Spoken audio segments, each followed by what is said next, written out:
All right, so today, commercial leasing. I always say that commercial leasing is more difficult than commercial sales. Commercial sales are relatively straightforward. It's really investment criteria, finding properties that match that investment criteria, negotiating out the sales price, and then you have the purchase and sale agreement and negotiating that out. You do the due diligence, and then you end up closing escrow anywhere from 30, 45 days after typically.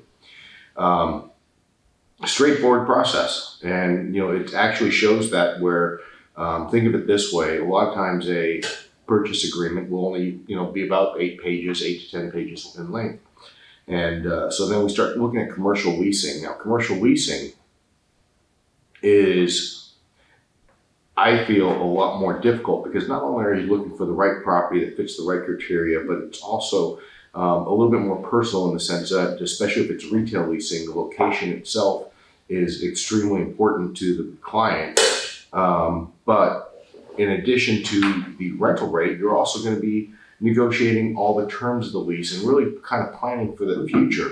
Some leases, typical leases, minimum at least 25 pages, but some I've seen well over 100 pages in length. So, that just goes to show you that there's a lot more things to cover in a lease than there is in a purchase and sale agreement. So really, if you're working with leasing clients, I think the very first and foremost, the very first step that you need to take is really to understand their business. I explain this to a lot of clients as well, or rather not clients, but a lot of new agents, even when they're working with investment clients, they really need to understand the investment criteria and the metrics that they're using and what they're trying to accomplish with their goals to find the best properties for them. Same goes for a lease, is really understanding their business. What are they looking to do? Is this business planning on growing in 3, 4, 5 years? Or is the space that they open up going to be fine? A lot of doctors' offices, dental attorneys, they never expand, CPAs, but others do. So it's really understanding what their goals are so you can match the right properties. You don't want to put them in a long-term lease of 3,000 square feet if they expect to have 50 employees in 4 years. So you want to look around different options and opportunities there and really understand their business. What are they trying to accomplish? And then you can give your feedback in with the local market of where the best location should be for them as well. What can you negotiate in leases? Essentially it's really 2 things. Well, 3 things. The rental rate, the concessions, and then any special terms. Okay, so the rental rate is the rental rate, but you can negotiate that. There's always a face rate. And what you really need to understand, and a lot of new agents make this mistake a lot of times, is a lot of commercial leases have expense reimbursements built into them, whether they're a modified gross lease or a triple net lease. Even a full service gross lease may have a clause in there. They typically have a clause in there that, after the base year, that the tenant is responsible for any increases in the expenses. So understanding that, understanding how those landlords operate, understanding how that building operates, that can be a big factor in the rental rate. Meaning, for instance, in California, properties are not reassessed every year, but only upon the sale of a property. So the property taxes on a triple net property, if the owner's owned it for quite some time, is going to be below market. So the expense reimbursements will be a lot lower, maybe in the sense of 30, 40 cents a square foot versus $1.50 or $2 a square foot additional per month for expense reimbursements when it comes to property taxes alone if they just recently acquired the building. So that's going to affect the rental rate. It's a factor of what is in the market, what's going on, what are the other opportunities. So in addition to that, what else affects rental rates? Okay. Change in economy. Well, just change. Well, we're talking on the economic side, but more along the lines of when you negotiate the lease, what can affect the rental rates as well? Concessions. Okay. If you ask for a lot of concessions, or if the concessions are above market, you're probably going to pay a higher than market rental rate. At the same time, if you have a little bit less concessions, then you might get a better rental rate. Okay, so understand that most landlords, especially the institutional landlords, build a concession factor into their rental rates. And typically it's anywhere from 10 to 15% of the total value of the lease. It can be higher, and a lot of times that's because they're charging a higher rental rate. But typically speaking, somewhere between 10 and 15% of the total lease. Now that's a factor of a combination of free rent, tenant improvements, and the rental rate. So if we're looking at the rental rate and we're offering a little bit less, then we're going to get less concessions. We may not get that 15% in concessions, probably maybe closer to 10%.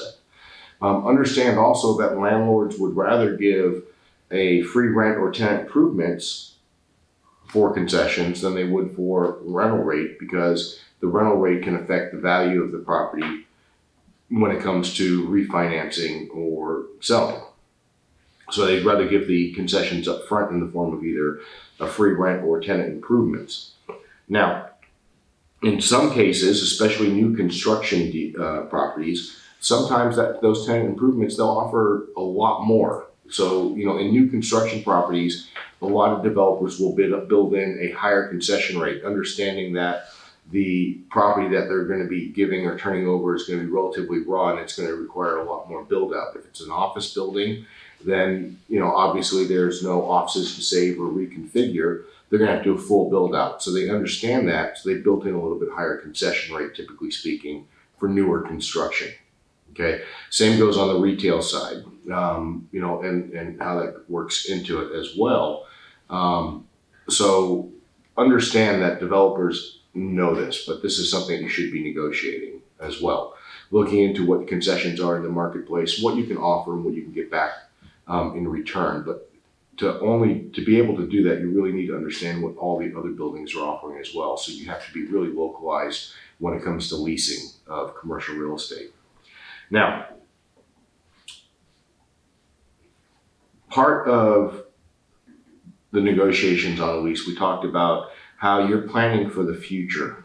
It can be a 5-year, 10-year, 15, 20-year lease sometimes. So even though things that you may be looking for right now, they may change in the future.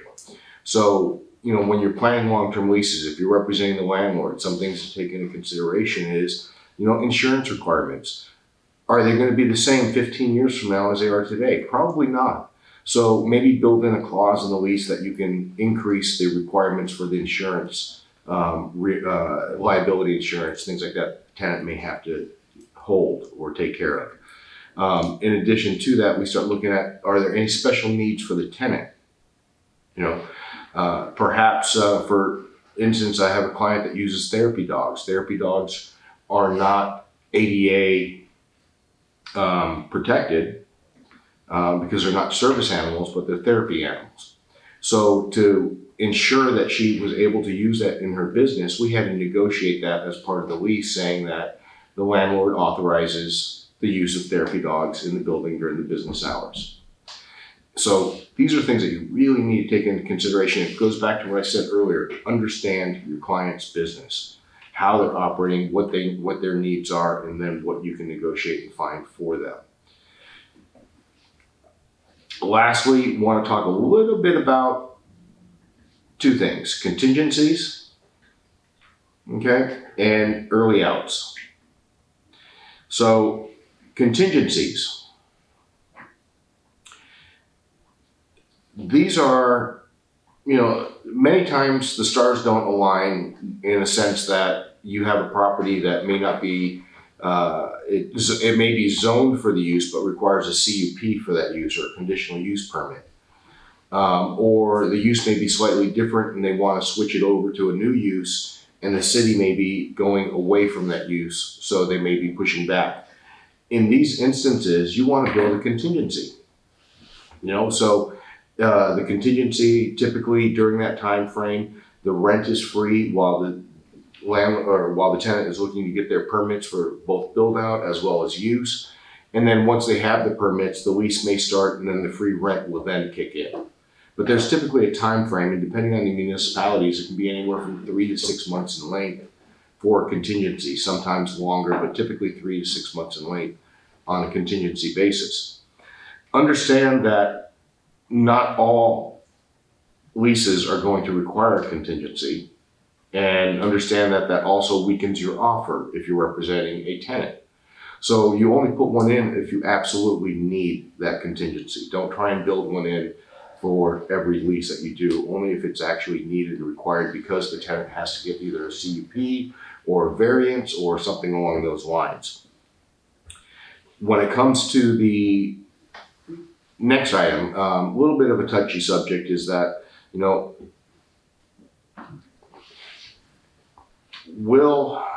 would a tenant, most tenants would like to have the right to cancel a lease or step out, but that's no longer a lease.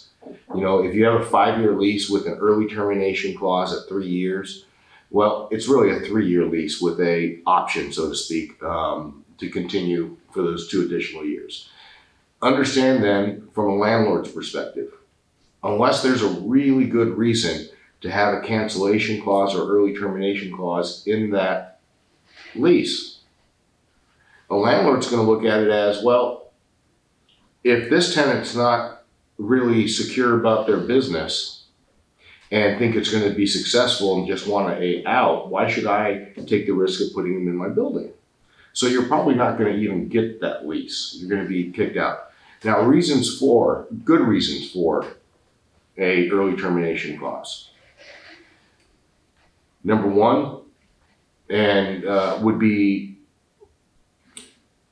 if you're in a situation where the company is expanding with high growth and they're very well funded and perhaps they have a lot of VC money, but they're growing, so they're starting.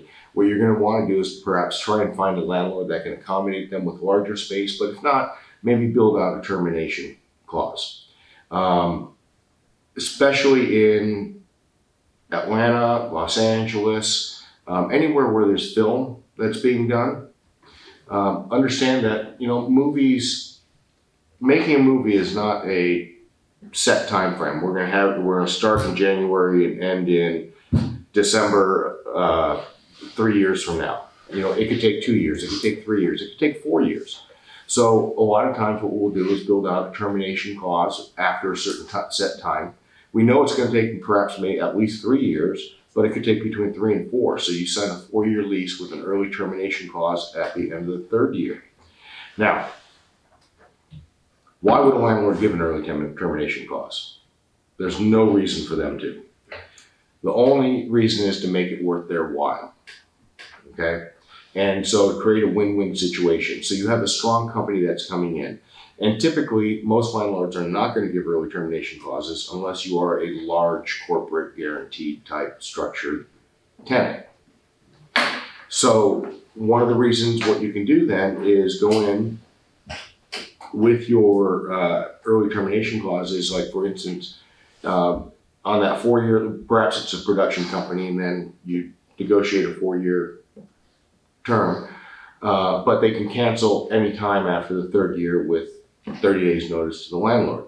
Typically though, as a penalty, what's built in is that 50% of the rent or some sort of other consideration, but typically 50% of the remaining rent for the entire lease term. So if they canceled on 3 years on a 4-year term, there'd be 1 year's worth of lease. They would have a 6-month penalty to give to the landlord.